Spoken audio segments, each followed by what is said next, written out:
Bharatiya Janata party ने उत्तर प्रदेश में अपनी नई टीम का आज ऐलान कर दिया है। लंबे समय से इंतजार हो रहा था और इसमें महत्वपूर्ण पद मिला है मिश्रिख से 4 बार के सांसद अशोक रावत को। अनुसूचित जाति मोर्चा के प्रदेश अध्यक्ष बनाए गए हैं। अब उन्हें पार्टी से अपने समाज यानी अनुसूचित समाज के लोगों को जोड़ना, चूंकि 4 बार के सांसद, ये दर्शाता है कि उनकी इलाके में लोकप्रियता कितनी है। अब उन पर बड़ी और नई जिम्मेदारी दी गई है। तो पहले सर आपको बहुत बहुत बधाई। जी, और धन्यवाद पहला जी। मेरा सवाल यही है कि 4 बार के आप सांसद हैं, अब उत्तर प्रदेश में नई जिम्मेदारी आपको दी है केंद्रीय नेतृत्व ने। जी, प्रदेश अध्यक्ष पंकज चौधरी के नेतृत्व में आपको काम करना है। 2027 में विधानसभा के चुनाव हैं। ऐसे जी। में भारतीय जनता पार्टी के लिए आपका क्या क्या रहेगी प्राथमिकताएं? सबसे पहले मैं अपने शीर्ष नेतृत्व को बहुत-बहुत धन्यवाद देता हूँ कि उन्होंने अपना अटूट विश्वास मुझ पर किया है और एक ज़िम्मेदारी सौंपी है।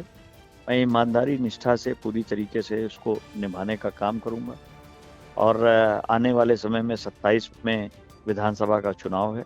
जो भी कार्यभार मुझे दिया जा रहा है, मैं उसको पूरी तरीके से करूँगा और जाने का जो भी मुझे दायित्व दिया गया है, उसको पूरी तरीके से कहीं कोई और कसर नहीं छोड़ूँगा और संगठन मुझे निर्देशित करेगा कि क्या करना है मुझे। कल बैठक बुलाई गई है, तो जिस हिसाब से कार्य मुझे प्रदेश कार्यालय से मुझे निर्देशित किया जाएगा, मैं उसको पूरी तरीके से निभाने का कार्य करूँगा।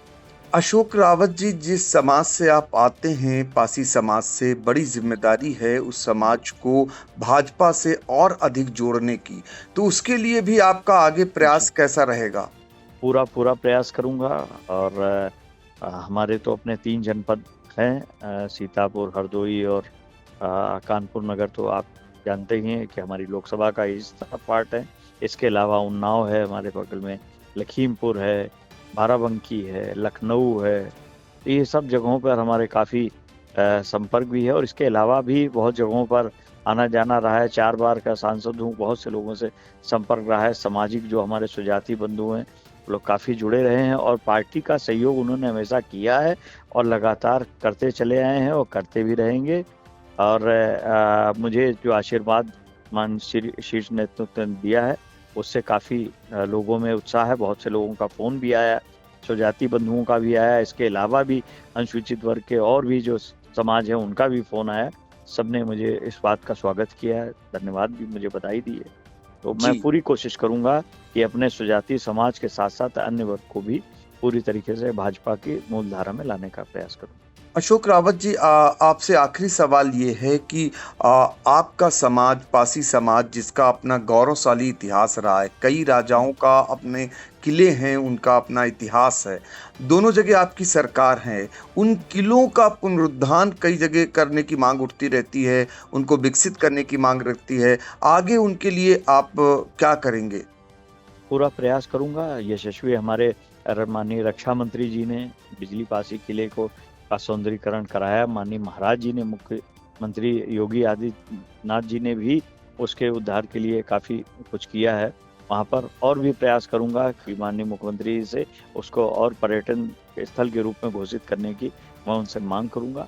तो प्रयास रहेगा अन्य जगहों पर भी जहाँ-जहाँ हमारे जो पुरातत्व विभाग के जो रह गए हैं, जो उनके पुरातत्व विभाग के साथ-साथ बैठ करके और जो उनके